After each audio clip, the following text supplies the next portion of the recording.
بسم اللہ الرحمن الرحیم۔ آج کل ہر کوئی غسل خانے میں ننگا نہاتے ہیں،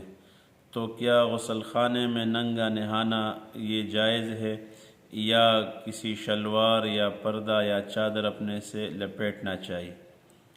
دیکھو، پردہ ضروری ہے غسل خانے کے اندر، تو سیفٹی ہوتا ہے، لہٰذا اگر ایک آدمی غسل خانے کے اندر ہے اور بغیر شلوار اور قمیص کے تو آدمی نہاتے ہیں، وہ تو جب کوئی آدمی دریا میں نہائے یا کوئی تالاب میں نہائے تو شلوار یا قمیص وہ پہنتے ہیں لوگ، تو لہٰذا اگر ایک سیفٹی ہے، پردہ ہے، تو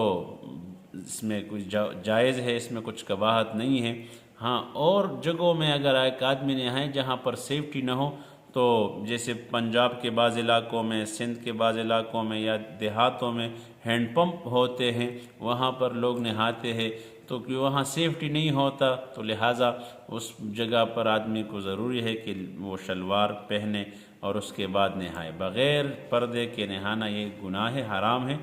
اور اگر غسل خانہ ہے، دیواریں ہے، پردہ ہے، تو اس میں کچھ قباحت نہیں کہ آدمی ننگا نہائے۔